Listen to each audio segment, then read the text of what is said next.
नमस्कार, WH न्यूजच्या पॉडकास्टमध्ये आपलं स्वागत आहे. मी विजय खवसे. माझ्यासोबत महाराष्ट्राचे युवा वक्ते आणि विद्रोही कवी गोविंद पोलाट आहेत. गोविंद पोलाटचं नाव संपूर्ण महाराष्ट्रामध्ये सध्या गाजत आहे, कारण त्यांनी मोठ्या मोठ्या मंचावरून जे आहे मार्गदर्शन केलेलं आहे. निर्भय बोणोमध्ये सुद्धा त्यांनी आपल्या सभा गाजवलेल्या आहेत. इव्हन शरद पवार सारख्या मोठ्या नेत्यांच्या मंचावरून त्यांनी मार्गदर्शन केलेलं आहे. हे एक महाराष्ट्रातील अगदी एक छोट्याशा खेडेगावामधून घडलेला हा वक्ता आज आमच्या WH न्यूजच्या स्टुडिओमध्ये आहे. पोलाट साहेब, तुमचं स्वागत. धन्यवाद.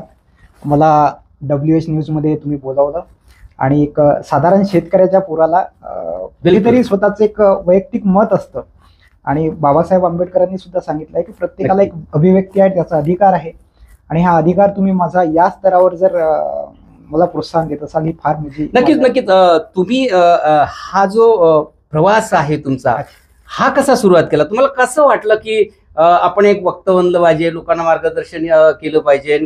कारण शिक्षणाचं वय आहे, तुमचं वय जास्त आहे नाही, युवा आहेत तुम्ही, शिक्षणाचं वय, शिक्षण झाल्यावर नोकरीची बरेचशा युवकांना आशा असते, पण तुम्ही ह्या सगळ्या गोष्टी खोडून एक आपण मार्गदर्शन केलं पाहिजे, हा एक तुम्ही प्रवास तुमचा कुठून सुरुवात झाला हे मला सांगा. एक त्याआधी मला एक फार महत्वाची गोष्ट सांगावीशी वाटते की विचारवंत अशी म्हणतात की 100रात एक शूर जन्मायला येतो, बिलकुल, 1000रात एक विद्वान जन्मायला येतो आणि 10,000रात एक वक्ता जन्मायला येतो. आणि आपण काहीतरी वेगळं केलं पाहिजे, कारण हा जन्म एकच वेळा आहे. लोक जरी म्हणत असेल की 84 लक्ष येऊन या कोटी कोटी वेळा मग लागे थरा मनुष्याचा, असं म्हणतात वारकरी संप्रदायामध्ये, पण तुकोबांचाच एक विचार घेऊन माझं वैयक्तिक मत असं आहे की हा जन्म जर एक वेळा आहे तर तुम्ही कुछ अलग करू, तुम्हाला वेगळं करता आलं पाहिजे. बिलकुल. आपण एवढे सेलिब्रिटी बघतो किंवा एखादा जर व्यक्ती आपल्याला आवडत असेल तर आपल्याला त्याच्यासोबत फोटो काढावा वाटतो, बरोबर आहे. मग आपण लोकांना आवडावं असं काहीतरी आपण केलं पाहिजे. तर या अनुषंगाने मी असं ठरवलं की मला वक्ता व्हायचं आहे. त्याआधी मी वक्त्यांची भाषणं ऐकत होतो आणि पण ते मी अपघाताने वक्ता झालो असं म्हणता येईल. पण आता मी ही जी फील्ड आहे माझी ते मी एन्जॉय करत आहे. यामध्ये असं झालं की मी कास्तकाराचा मुलगा, माझे वडील एका आमच्याच गावामधल्या एका शाहूकाराकडे ते हप्त्याने होते आणि ते त्यांच्याकडे शेतात मजुरी करायची आणि माझ्या ट्युशनची फी 4,000 एका वर्षाची आणि 4,000 दुसऱ्या वर्षाची, म्हणजे 2 वर्षाची 8,000 रुपये होती. मी 4,000 रुपये भरले होते आणि आमचे एक सर होते, त्यांनी मला असं सांगितलं की जर ट्युशनची फीस भरली नाही तर तुला ट्युशन मध्ये येऊ देणार नाही. तर मग अनायसे आमच्या कॉलेजमध्ये एक स्पर्धा आली. त्यावेळेस मोदी साहेबच प्रधानमंत्री होते आणि त्यांच्या माध्यमातून एक स्वच्छता मित्र वक्तृत्व करंडक नावाची स्पर्धा राबवली, 2014-15 आणि मी ठरवलं की मी आमच्या शाळेमध्ये जशी अनाउन्समेंट झाली की कोण पार्टिसिपेट करणार आहे, तर मी लगेच हात वर केला. आणि माझं वारकरी घराणं आहे, तर महाराज लोकांची कीर्तन मी आधीपासून ऐकत होतो. संस्कार आहेच ते, संस्कार अभंग वगैरे माझे जनरली जवळपास पाठ होते. तर मी असं ठरवलं की कीर्तन टाईप एक भाषण आपल्याला करायचं आहे. स्वच्छता हा विषय होता, फार कठीण विषय नव्हता, पण मी जेव्हा बोलायला गेलो तर विषय एकीकडे गेला आणि मी एकीकडे बोललो. पण माझ्या पोटेन्शियलला, माझ्या शैलीला त्यांनी माझा नंबर दिला आणि मी 3,500 रुपयेचं ते मानधन पटकावलं, बक्षीस पटकावलं. मी सरांकडे गेलो, सरांनी मला 500 रुपये परत केले. 500 रुपये लोकांनी टाळ्या वाजवल्या. त्या निमित्तानं आपण 4 चळवळीचे पुस्तकं वाचले, ज्ञानामध्ये भर पडली. तर असं ठरवलं की आता आपण वक्ता व्हायचं आहे. आणि तेवढ्या एका काळामध्ये एका वक्त्याचं मी भाषण ऐकलं लॉर्ड बुद्धावर. तर त्याचा जो रुबाब होता, भाषण संपल्यावर लोक फोटो काढायला, जसं एखादा शाहरुख खान, सलमान खान आला आहे ना, मंत्री संत्री स्टेजवर बसलेले असताना त्यांच्याकडे कुणी पाहत नव्हतं, पण वक्त्याने भाषण केल्यानंतर त्याच्यासोबत फोटो काढायला लोकांची लाईन उभी राहिली. तर मला असं वाटलं की याच्यामध्ये सगळंच तुम्हाला भेटते. लोक तुमचे बॅनर लावतात, लोक तुम्हाला तुमचे फॉलोअर्स वर्ग बनतो, तुम्हाला म्हणजे म्हणावं लागत नाही प्लीज सबस्क्राईब माय चॅनल, आहे ना. तर लोक आपोआप तुमचे चॅनल सबस्क्राईब करतात, तुमचा फॉलोअर वर्ग वाढतो. तुम्हाला एखाद्या आमदारासारखी, खासदारासारखी ट्रीटमेंट देतात, पण तुम्ही नैतिकता जर ठेवली तर हेच लोक हीच चळवळ तुम्हाला डोक्यावर सुद्धा घेऊन चालते.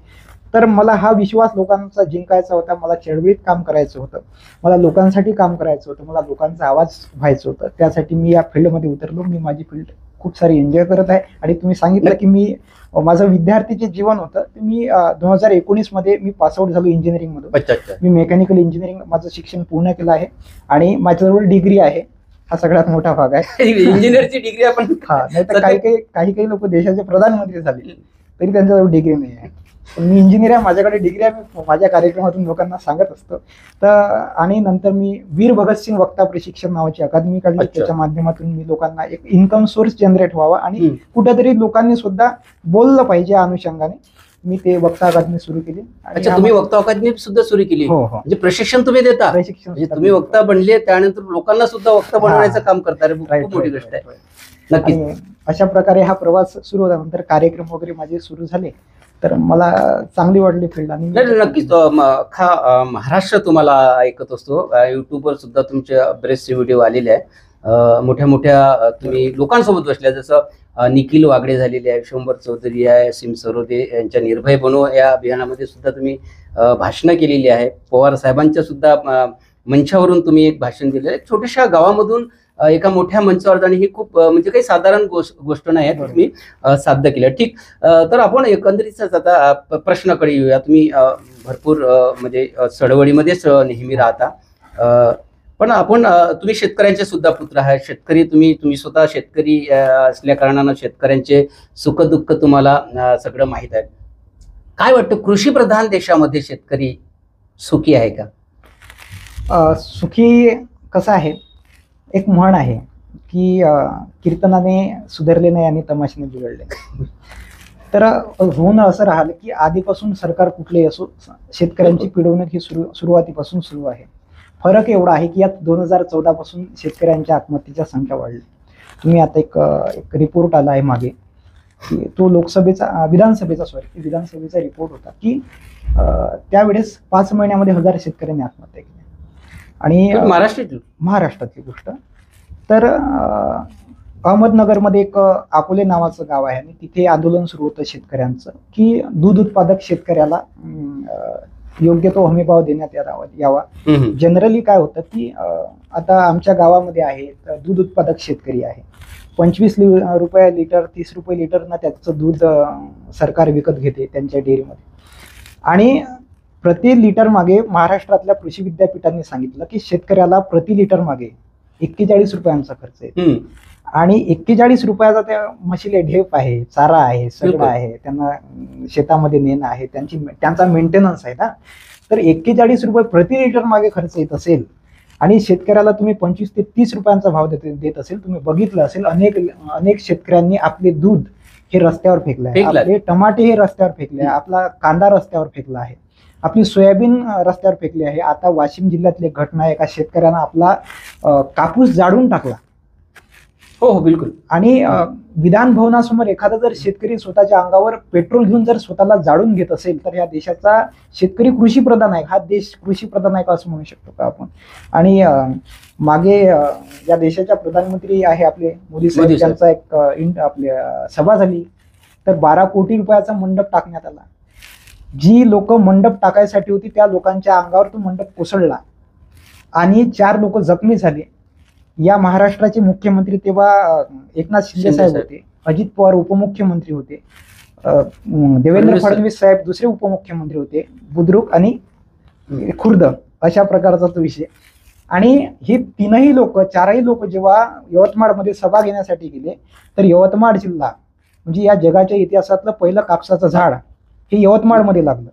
कडम नावाच्या तालुक्यामध्ये पहिलं कापसाचं झाड. आणि जगाच्या इतिहासातली पहिली आत्महत्या सुद्धा यवतमाळमध्ये आहे. आणि जगामध्ये सगळ्यात जास्त आत्महत्याग्रस्त असणारा जिल्हा यवतमाळच आहे. मग एवढी कठीण परिस्थिती असताना या देशाच्या प्रधानमंत्र्याला अंबानीच्या पोराच्या लग्नात जायसाठी वेळ आहे ना. खारघरमध्ये एवढं प्रकरण झालं, पुरस्कार महाराष्ट्र भूषण पुरस्कार देताना एवढ्या उन्हामध्ये लोक बसवले आणि 18 लोक मरण पावले त्या कार्यक्रमामध्ये. म्हणजे चेंगराचेंगरी झाली. मृत महिलेच्या शरीरावर लोक पाय देत होते, तिला तुडव करून लोक एकमेकांच्या अंगावरून जात होते. या महाराष्ट्राचे मुख्यमंत्री उपमुख्यमंत्री शांत बसले होते. शेतकऱ्यांकडे तुमचं लक्ष नाही काढायचं. तुम्हाला जिथं जायचं आहे तिथे तुम्ही जात नाही आणि जिथं नाही जायचं तिथे तुम्ही जाता. इटलीला आपले प्रधानमंत्री साहेब बिना आमंत्रणानं गेले होते. आणि जिथे शेतकऱ्यांच्या घरी जायला पाहिजे तिथे जात नाही.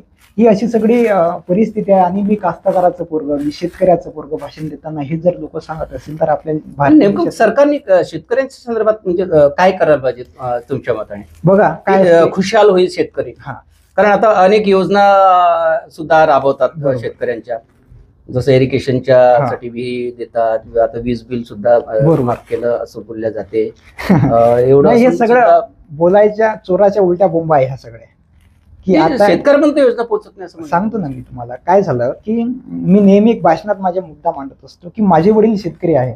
माझ्या वडिलांनी मला 5 लाख रुपयांचं एज्युकेशन लोन घेऊन मला इंजिनियर बनवलं. बरोबर आहे. माझे वडील जेव्हा कर्ज काढत होते आणि जेव्हा मला शिकवत होते तेव्हा माझ्या वडिलांची परिस्थिती मला माहिती आहे.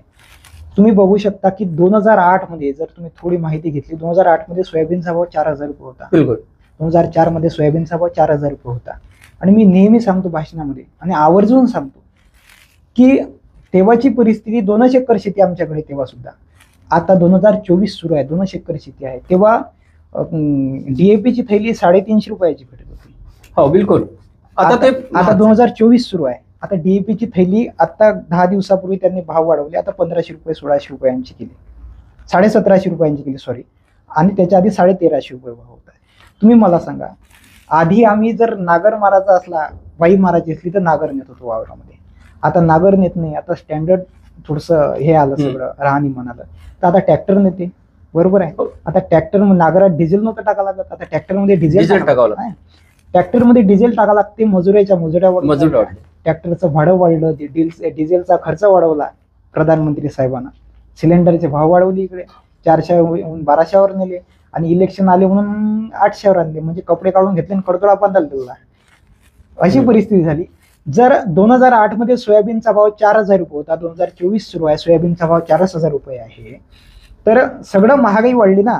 तर मग शेतकऱ्यांना तुम्ही 4000 रुपये सोयाबीनचा भाव देता. कापसाला तुम्ही जेव्हा 2014 मध्ये आधी काँग्रेसचं सरकार, मी काँग्रेसचा समर्थक नाही आहे, 2000 आधी आता महाविकास आघाडीचं सरकार होतं तेव्हा मी त्यांच्यावर टीका केली आहे. बिहारचं आता आंदोलन सुरू आहे.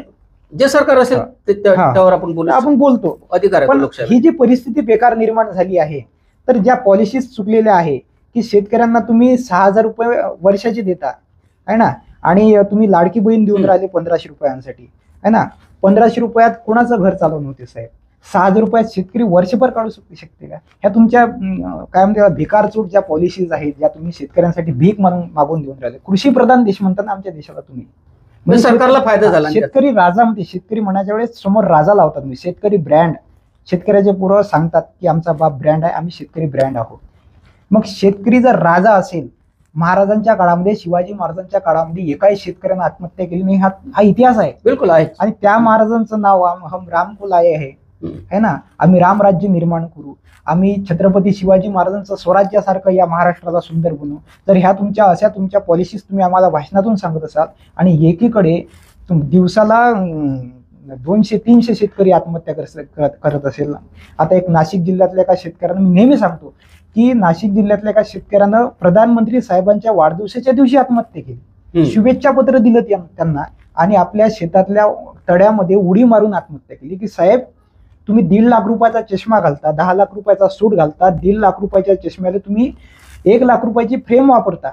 एखाद्या जर DSP न तुम्हाला चष्मा घालून सेकंड केली तर तुम्ही एवढा ॲरोगन्स आहे तुमच्यामध्ये की तुम्ही त्याला सस्पेंड करू शकता, सस्पेंड करून टाकता. जो UPSC करून आला, MPSC करून आलाय, आणि तुम्ही भूकंपट्टीवाले डायरेक्ट तिथे प्रधानमंत्री काय गोदरा. एवढं असताना जनतेचा तर त्यांना सपोर्ट मिळतोय ना. नाही, जनतेचा सपोर्ट मिळतोय, EVM आहे ना. मग तुमच्याजवळ हिंदू मुस्लिमचा मुद्दा आहे ना. तुम्ही एखाद्यानं जर याचिका टाकली की कोर्टामध्ये, या मस्जिदीच्या खाली मंदिर आहे, पाडो मस्जिद. उद्या मी म्हणतो की जे दिल्ली आहे, दिल्लीच्या आधी हस्तिनापूर होतं, पांडवांचं गाव. पांडवांनी कृष्णाच्या स्मरणामध्ये हस्तिनापूर उभं केलं आहे ना, आणि कृष्णाचं मंदिर बांधलं मोठं हस्तिनापूरमध्ये. म्हणजे दिल्ली म्हणजे आधीची हस्तिनापूर महाभारतातलं. आता दिल्लीचं हायकोर्ट जिथं आहे, मी असा दावा करतो की दिल्लीचं हायकोर्ट जे आहे तिथे कृष्णाचं मंदिर आहे, जिथे जज स्वतः सांगतो ना की या मस्जिदीखाली मंदिर आहे, जिथून ऑर्डर देते, तर त्या जजच्या खुर्ची खाली मंदिर आहे. मी म्हणतो कोर्ट पाडा. तुम्ही हे जे मुद्दे लोकांना नक्की अशा मुद्द्यामुळे लोकांचं सुद्धा मनपरिवर्तन होऊन हा, ते याच्यामध्ये आहे ना. होते. तर नक्की आपण पुन्हा एक शिक्षणाच्या सुद्धा प्रश्न करूया. स्पर्धा परीक्षा होतात तर शिक्षणाच्या संदर्भात सुद्धा तुमचं म्हणजे काय मत आहे? तुम्ही एक युवक आहे, हा. मोठ्या प्रमाणात बेरोजगारी सुद्धा वाढलेली आहे. शिक्षण शिकून विद्यार्थी मोठ्या प्रमाणात निघत आहे, पण त्यांना रोजगार किंवा नोकरी मिळत नाही. या संदर्भात काय तुमचं? विषय असा झाला आहे की मी इंजिनिअरिंग फील्डमधून येतो. बिलकुल. आणि माझी इंजिनिअरिंग झाल्यावर प्लेसमेंट झाली होती. मी जॉब सोडून चळवळीकडे वळलो. पण चळवळीत काम करत असताना मला पोरांचे अनुभव आले की पोरं मला फोन करतात, साहेब, की आता माझ्या विधानसभेच्या सभा होत्या, माझ्याकडे पुरावे आहे. तर मी त्याचे डॉक्युमेंट्स काढले की पोरांची. तर मी तुम्हाला उदाहरण देतो. 2021चं पोलीस भरतीचे यांनी जागा काढल्या. 2021ला 18,500 जागा काढल्या. पोलीस भरतीच्या 18,500 जागा काढल्या. त्याच्यातले काही पोरं वेटिंगवर ठेवले होते आणि 8,000 पोरं आहे. 8,000 पोरं वेटिंगवर ठेवली यांनी. 2021 पासून त्यांना जॉईनिंगच भेटत नाही. आता 2025 सुरू आहे. ज्या पोरांनी 10-10 वर्ष अभ्यास केला, ज्याचा बाप 300-400 रुपये रोजानं खंतीवर जाऊन राहिला, लोकांकडे सोयाबीन सोंगाले जाऊन राहिला, तूर सोंगाले जात आहे, कोणी पराठीवर कापूस काढायला जात आहे, असा एखाद्या शेतकऱ्याचं पोरग जो नागपूरमध्ये, अमरावतीमध्ये, एखाद्या शहरामध्ये रूम कडून राहते आणि त्याच्या बापासमोर एवढं मोठं चॅलेंज आहे की महिन्याला 6,000 रुपये पाठवावे लागतात. बिलकुल. घर खर्च वेगळा आहे, पोरीच्या लग्नाचा खर्च वेगळा आहे. त्या पोराला सतत 10 वर्ष 5 वर्ष जो बाप 6,000 रुपये महिन्याचे पाठवत असेल आणि परीक्षा पास करून तो बिचारा पोरगा एक टाइम मेस लावते, एक टाइम उपाशी राहते, लायब्ररीत 12 तास अभ्यास करून राहिले पोरं. आणि अशा परिस्थितीमध्ये पोरं इमानदारीनं अभ्यास करतात, पास झाले आणि 4 वर्ष झाले तरी जॉईनिंगच नाही आहे. सर, जॉईनिंग नाही आहे. मोठ्या प्रमाणात वॅकन्सी पण नाही आहे ना जागा. आता 2018 पासून शिक्षक भरतीच नाही झाली. बरोबर. आता जागा खालीच आहे. आता शिक्षक भरती होणार म्हणून आता सरकारने सांगितलं, पण 2018 पासून शिक्षक भरती रखडली आहे. तर हे जे पोरं आहे, माझ्या आता विधानसभेच्या सभा झाल्या, पोरांची मला फोन येत होते. तर पोरं भांडत होते अक्षरशः की मला बोलू द्या दादांसोबत, की दादा आमचे मुद्दे मांडणार का. तुम्ही न्यूज चॅनलवर बघू शकता, सर्च करून, पोलीस भरती करणाऱ्या पोलिसांच्या पोरांची काय अवस्था आहे. मुली रडत आहे. त्या सांगत होत्या की आम्ही वेगवेगळ्या नेत्यांना भेटलो, आम्ही फडणवीस साहेबांना भेटलो, त्यांनी आम्हाला वेळच नाही दिला. पोरं टेम्पो चालक बनले, काही पोरं सिक्युरिटी गार्डच्या नोकऱ्या करत आहे, काही पोरांनी आत्महत्या केल्या. ही विदारक परिस्थिती या देशातली आहे. आणि एवढी भयंकर परिस्थिती असताना तुम्ही इथले रोजगार गुजरातला पडवत असेल ना, आमच्या हातात तुम्ही दगड, तलवारा, झेंडे देत असाल. म्हणजे माझी काही ओढी आहे की सोडून राज्य आमचे सगळ्या सदा न करता, वाट्यास आमच्या बस दंगली प्रदान करता, दिसते ईश्वराला सरकार वागणे हे, बकऱ्या समान आमचा फसवणूक होणं करता. एवढी बेकार परिस्थिती झाली आहे. म्हणजे रोजगार मेळावे महाराष्ट्रात घेताना इथले रोजगार गुजरातला पडवता, ही हा नुकसान आहे. ही सगळी परिस्थिती स्पर्धा परीक्षा करणाऱ्या पोरांची आहे, लक्षात ठेवा. आता IT पार्कमध्ये त्या पुण्याला, तर त्या IT कंपन्यांनी सांगितलं की आम्हाला इथे योग्य ते व्यवस्थापन भेटतच नाही आहे. तर 37 कंपन्या निघून गेल्या ITच्या. पण सरकारकडून नेहमी बोलल्या जातं की आम्ही शिक्षणाच्या संदर्भात मोठं काम केलेलं आहे, कंपन्या मोठ्या मोठ्या आहे, सगळं बोलल्या जातं. नाही, शिक्षणाच्या संदर्भात कोणतं मोठं काम केलं सांगावं ना. त्यांनीच GR काढला की ज्या शाळेमध्ये 20 पेक्षा पटसंख्या कमी होत असेल, मराठी शाळा बंद करून टाकू. म्हणजे हा तुमचा नाकर्तेपणा दिसतोय की तुम्ही एखादी शाळा, कर्मवीर भाऊराव पाटलांनी शाळा काढल्या, तर त्यांच्या शाळेवर इथल्या काही लोकांनी बंदी आणण्याचं एक कट कारस्थान केलं होतं. तेव्हा गाडगे महाराजांनी 1 लाख रुपये, जे गाडगे महाराज अडाणी होते, जे गाडगे महाराज लोकांकडून भिक्षा मागून खायचे, त्या गाडगे महाराजांनी तेव्हा 1 लाख रुपयांची वर्गणी दिली होती. कुठे शाळेसाठी, कुठल्या मंदिरा मस्जिदीसाठी दान नव्हती केली. शिक्षणाचं महत्व गाडगे महाराजांनी सांगितलं की कर्मवीर भाऊराव पाटील, तुम्ही तुमची शाळा बंद पडू नका देऊ, हे 1 लाख रुपये घ्या. तेव्हाचा निधी 1 लाख रुपयांचा गाडगे महाराजांनी दिला. जर तुम्ही गाडगे बाबांचं नाव घेता, तुम्ही शिका, संघटित व्हा, संघर्ष करा, असं बाबासाहेब आंबेडकरांचा विचार लोकांना सांगत असाल आणि तुम्ही शाळा बंद करण्याचे GR काढत असाल, हा तुमचा नाकर्तेपणा आहे की तुम्ही शाळा सुधरवल्या नाही, त्यांना बंद करायला निघालेले आहे. 62,000 शाळा बंद होणार आहे. 15,000 शाळा बंद केल्या आणि 18,000 दारूचे दुकान उघडले. आता कॉन्ट्रॅक्ट बेसिसवर शाळा देण्यात आल्या, तर पहिल्या शाळेचं उद्घाटन झालं नाशिकमध्ये, तर शाळेच्या उद्घाटनाले गौतमी पाटीलचा कार्यक्रम ठेवला, कुठे नाचत होते त्या मॅडम नाचत होते. एवढी बेकार परिस्थिती आहे. आणि दुसरीकडे मराठीला राजभाषेचा पण दर्जा नाही, अजून काही त्याचा GRच काढलेला नाही. निघेल तो सांगितलं आहे की आम्ही अशा प्रकारचं करू, आश्वासन दिलं आणि लोक आश्वासनाच्या भरोश्यावर आहे, लोक करू नाही. फक्त जे काही या देशामध्ये ज्या काही समस्या राहते, शेतकऱ्याची असो, बेरोजगारी असो, महागाई असो, या सगळ्या समस्यावर जे आहे एक वाच ठेवण्याचं काम मीडियाने करायला पाहिजे. पण काय वाटते काय तुम्हाला, देशातला जो मीडिया सध्या जो आहे तो कुठल्या दिशेने जाताना दिसत, मग तो इलेक्ट्रॉनिक असो की प्रिंट असो? आता पुन्हा एक डिजिटल मीडिया सुद्धा स्पर्धेमध्येच आहे. जेव्हा बोलण्याचा आशय सरकार होतो, कधी शायर कधी कवी गिरफ्तार होतो. क्या बात आहे. आणि बरसो आधी लिहिली होती मी विद्रोही कविता, माझ्यावरती आजही गोळीबार होतो.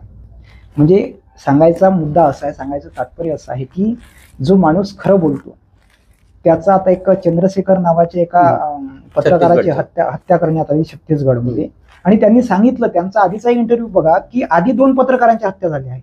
तर असे निडर पत्रकार आहे की जे मरणाला सुद्धा घाबरत नव्हते. आणि दुसरीकडे असे पत्रकार आहे की साहेबांनी वरून ऑर्डर दिली आहे की असं असं बोलावं लागतं. हिंदू मुस्लिम जर एखाद्या मुलीचा बलात्कार झाला तर 5 लोकांनी जर बलात्कार केला तर त्यामधला जो मुस्लिम आहे त्यालाच धरावं लागतं, बाकीच्या 4 जणांना सोडून द्यावं लागतं, कारण ते नॉन मुस्लिम आहे.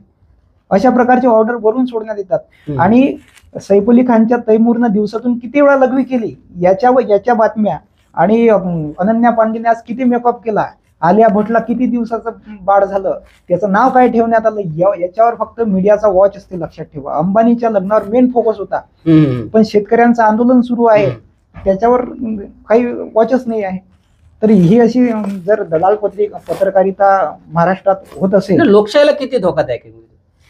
लोकशाहीला धोकादायकच आहे सर, की आमचा जर प्रश्न मांडणारा एखादा प्रतिनिधी असेल, बघा की 4था स्तंभ जर तुम्ही पत्रकारितेला म्हणत असाल तर पत्रकारिता हा 4था स्तंभ आहे. तर समाजाची जबाबदारी, लोकांची जबाबदारी तुमच्यावर आहे की तुम्ही बेबाकपणे, निडरपणे उभं राहिलं पाहिजे. एक गणेश विद्यार्थी नावाचे पत्रकार होते आणि त्यांनी पुण्यामध्ये जेव्हा फार मोठी परिस्थिती उद्भवली होती तेव्हा त्यांनी स्वतःच्या प्राणाचं बलिदान दिलं होतं. गणेश विद्यार्थीचा इतिहास तुम्ही काढा, असे पत्रकार समाजामध्ये होऊन गेले. निखिल वागळेंसारखे पत्रकार आहे, निरंजन टकलेसारखे पत्रकार आहे ना.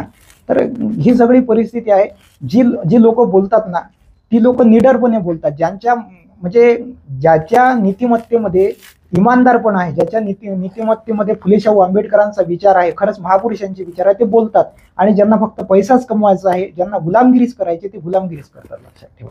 म्हणून यांनी लक्षात ठेवलं पाहिजे की तुमच्यावर जबाबदारी आहे, कारण तुम्हाला माणूस म्हणून शेवटी लोक मरताना आठवण ठेवतात. नाही तर म्हणजे पत्रकारितेमध्ये म्हणजे सामाजिक दायित्व निभावलं जातं असं तुम्हाला वाटतं? तेच आहे ना आजच्या पत्रकारिते. हो, आता मणिपूर गेल्या 2 ते 2.5 वर्षापासून जळत आहे सर. पण प्रधानमंत्री साहेब कोणत्या ठिकाणी जातात, कोणत्या ठिकाणी नाही जात, याच्यावरच फक्त वॉच आहे. म्हणजे ज्या ठिकाणी नाही जात त्या ठिकाणचं काहीच घेणं देणं आहे नाही. आता एवढा मोठा पत्रकार मारला गेला, अरे तुमच्या पिंडातला माणूस मारला गेला ना. बिलकुल. तर पत्रकारांनी सगळ्या बातम्या बाजूला ठेवून त्या पत्रकारांना चालवायला पाहिजे होती. पण कुठल्या पत्रकारांच्या छोट्याशा कॉलम मध्ये वाईट दिसत आहे सांगा ना तुम्ही. पेपरमध्ये जर पाहिलं तर एक अमिताभ बच्चनची मोठी ऍड, समोर त्याचा फोटो, मोदी साहेबांचा फोटो, की हमारी सरकार किसान के लिए है. जाहिरातीवर जास्त भर राहते, जाहिरातीवर जास्त भर आहे. आणि खाली की हमारे देश की गॅरंटी, किसान का भला होगा, अच्छा होगा, और नीचे ऐसा रहता की शेतकऱ्याने 25,000 रुपयाच्या कर्जापायी आत्महत्या केली, मोदी साहेबांच्या फोटोसाठी. आता पुन्हा एक डिजिटल मीडिया पण सुद्धा आलेला आहे. त्याच्यामुळे कसं आहे, प्रत्येकाच्या वर्षी मोबाईल असल्यामुळे तो मीडिया प्रत्येकाच्या हातात असल्यासारखा आहे. पण बऱ्याच वेळी त्याचा पण दुरुपयोग केला जातो. अशा वेळी डिजिटल मीडियाचा योग्य उपयोग व्हायला पाहिजे, पण तो सुद्धा होताना दिसत नाही. जो मनात आलं तो आपला मेसेज व्हॉट्सअप, फेसबुकला व्हायरल करून पुन्हा तेच जे काम आहे, जो स्ट्रीम मीडिया करता हिंदू मुस्लिम, तशा प्रकारचं डिजिटल मीडियावर सुद्धा. ते काय असतं सर, की जसा आपल्या एखाद्या घरी 2 मुलं आहे, एक मुलगा मोठा, एक मुलगा छोटा आहे. जसा मोठा मुलगा चौकात बसून करेल, अरे आपला दादा असाच करत आहे, तर छोटा मुलगा तसाच करतो. जसे हिंदू मुस्लिमचे मेसेज व्हायरल होतात, त्यांना फोकस कशावर होतो जास्त, टीआरपी कुठून भेटतो? टीआरपी साठी काम. टीआरपी साठी सगळा खेळ चालू आहे. चांगले चांगले पत्रकार ते आपले, त्यांचं बरंच नाव आहे की म्हणजे सॉरी त्यांचं नाव मी विसरलो, बरेच पत्रकार मीडियामधून काढून टाकण्यात आलेले आहे. त्यांच्या नोकऱ्या निरंजन टकले आहे ना, आपले रवीश कुमार आहे, पुण्यप्रसून वाजपेयी आहे, निरंजन टकलेंना त्यांची नोकरी काढून घेण्यात आली. त्यांनी वकील जजलो या पुस्तक लिहिलं. म्हणजे त्या जजलो यांचा जेव्हा मर्डर करण्यात आला, त्यांचा खून करण्यात आला, तर त्यांच्यावर पुस्तक लिहिलं, तर त्या माणसाची नोकरी गेली. आता त्यांनी स्वतःचं वैयक्तिक चॅनल उघडलं आहे आणि सत्याच्या मागं उभे राहणारे लोक आहे म्हणून लोक सुद्धा बघतात आवर्जून. लोकांना सत्याची जाण. मीडियाची अशी भूमिका किती घातक असू शकते देशासाठी? एक गोष्ट लक्षात ठेवा, विकलेला माणूस आणि विकलेला पत्रकार, विकलेला मतदार हा समाजासाठी घातक असतो. बिलकुल ठेवा. आणि जोपर्यंत इथला मीडिया सुधारणार नाही ना, एखाद्या गावामध्ये, आज मी स्वतः वैयक्तिक परिस्थिती पाहिलेली आहे. हे लोक, परळीचा मुद्दा तुम्ही बघता की परळीमध्ये फार विकास झालेला आहे, बीड जिल्ह्यात फार मोठा विकास झालेला असं लोक म्हणतात. की माझा तिथे एक भीम जयंतीचा कार्यक्रम होता एका गावामध्ये, आणि कार्यक्रम आटपून जेव्हा मी आलो तर लोक संध्याकाळी 2 वाजता, आधी आमच्या विदर्भामध्ये, आपल्या महाराष्ट्रात आधी ते खड्ड्यामधून पाणी काढायची ती हे होती आहे ना, म्हणजे लोक खड्ड्यामधून पाणी काढायचे, तेव्हा ती परिस्थिती होती. पण बीडमध्ये त्या गावांमध्ये मी आजही बघितलं की संध्याकाळी 2 वाजता लोक खड्ड्यामधून पाणी काढत आहे. कुठे झाला विकास? तर हे पत्रकारांनी दाखवायला पाहिजे ना. बिलकुल. तुम्ही काय दाखवता दुसरीकडे? ती सगळी पत्रकारांची, बरेचशे काही मीडियामध्ये काम करणाऱ्या पत्रकारांची ती इच्छा राहते, पण मालकामुळे ते इच्छा पूर्ण त्यांची होत नाही, ते विचार मांडू शकत नाही. याच्यासाठी तुमच्याकडून जास्त शिकण्याजोगतं आहे, कारण तुम्ही स्वतःच एक वैयक्तिक चॅनल उघडला आणि तुम्ही जसं तुम्हाला अनुभव आहे, तुम्ही बेबाकपणे बोलता, तर असं प्रत्येक पत्रकाराने केलं पाहिजे. बिलकुल, निश्चितच असा विषय आहे तो सर. आणि धार्मिकतेच्या संदर्भात तुम्ही काय बोलणार? आपल्या देशातल्या एकंदरीत जे मागच्या वेळेस ते रामगिरी महाराजचं सुद्धा एक बयान आलं होतं.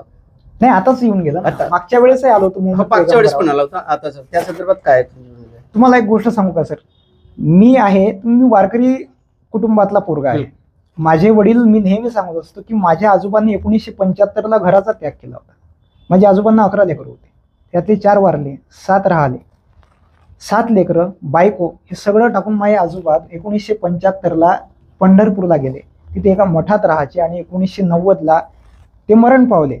तर तेव्हा फोन वगैरे काहीच नव्हते, तर तिथल्या लोकांनी पत्र लिहिलं आणि 13-10 दिवसाने ते पत्र आलं, डायरेक्ट 13वीच्या दिवशी घरी आलं. तुमचे वडील वारले. माझ्या वडिलांनी स्वतःचा बाप नाही बघितला, म्हणजे मरायच्या वेळेस बापाचं तोंड नाही बघितलं. एवढा त्याग वारकरी संप्रदायासाठी आहे. माझ्या वडिलांनी 26 दिवस पाय झिजवले, पंढरीची वारी पायदळ केली. हे लोक जर आम्हाला हिंदू धर्म सांगत असेल तर एखाद्या धर्माच्या महाराजांना माझ्यासमोर बसाव, धर्मावर चर्चा करायसाठी. एखाद्या वारकरी संप्रदायाच्या, आरएसएसच्या आणि मनोवादी विचारधारेच्या लोकांनी माझ्यासमोर बसाव. हे लोक दुसऱ्या धर्माचा अपप्रचार करतात, दुसऱ्या धर्माच्या प्रेरणास्थानाला अपशब्दाने बोलतात. हे कुठल्या तुम्हाला ग्रंथामध्ये, कुठल्या पुस्तकामध्ये महाराजांनी सांगितलं आहे? तुकाराम महाराजांनी गाथेमध्ये सांगितलं आहे की तुम्ही दुसऱ्या धर्माचा अपमान करा म्हणून? संविधानाच्या कलम 295 नुसार येईल जेल करायला पाहिजे 2-3 वर्षाची. एवढी सगळी परिस्थिती सुरू आहे. अरे, तुम्ही प्रधानमंत्री साहेबांच्या विरोधात जर एखादा माणूस बोलला तर तुम्ही डायरेक्ट त्याला अटक करता. नेहरू जेव्हा प्रधानमंत्री होते तेव्हा एका 19-20 वर्षाचा एका तरुणानं एक कविता लिहिली नेहरूंच्या विरोधामध्ये, आणि नेहरूंनी त्या पोराला बोलावलं, सहकाऱ्यांना पाठवलं, त्या पोराला बोलवा. नेहरूंच्या समोर पोरगा हजर झाला. नेहरूंनी त्या पोराचा सत्कार घेतला. सत्कार कशासाठी घेतला? की तो पोरगा अपडेट आहे. 19 वर्षाचा असताना सुद्धा तो देशामध्ये काय चालली कार्यप्रणाली याच्यावर त्याचं लक्ष आहे, म्हणून नेहरूंनी त्याचा सत्कार घेतला. आता प्रधानमंत्री साहेबांच्या विरोधात कोणी लिहिलं तर डायरेक्ट तुम्ही अंदर करून टाकता. आणि महाराजांनी आता ते सांगितलं, रामगिरी महाराज, हे तर वारकरी संप्रदायाची पैदासच नाही. वारकरी म्हणजे काय? आम्ही कट्टर हिंदू आहोत, पण वारकरी संप्रदायात पुन्हा एका धर्माचा प्रचार नाही सांगितला आहे, माणुसकी धर्माचा प्रचार सांगितला. लक्षात, धर्म ना हिंदू मुस्लिम, धर्म ना बुद्ध जैन, धर्म चित्त की शुद्धता, धर्म शांती सुखचैन. संत कबीर म्हणतात, धर्माचे पालन करणे पाखंड खंडन आणि हेची आम्हा काम बीज वाढवावे नम, संत तुकाराम महाराज म्हणतात, है ना.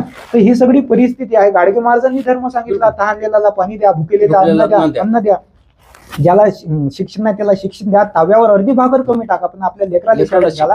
हे गाडगे महाराजांनी जर सांगत असले, तुम्ही कोणता धर्म सांगता? येले कापा तेले कापा. हा, अरे राम, आम्हाला राम प्रिय आहे, राम आमचं अस्तित्व आहे, आमची प्रेरणा आहे. रामा तुझे कोमल नाम घेता, संतोष वाटे बहुफार चित्ता, बापा दयाळा मज भेट द्यावी, दारिद्र्य चिंता अवघी हरावी. म्हणजे ज्या रामाच्या नावानं आम्ही कोमल होऊन जातो, आमच्या हृदयामध्ये प्रेम जागृत होते. आमच्या गावामध्ये जर तुम्ही आले लोक राम राम घेते प्रेमाचा, जय श्रीराम म्हणते का, रामकुल आहे म्हणतात ना, हम रामकुल आहे म्हणते.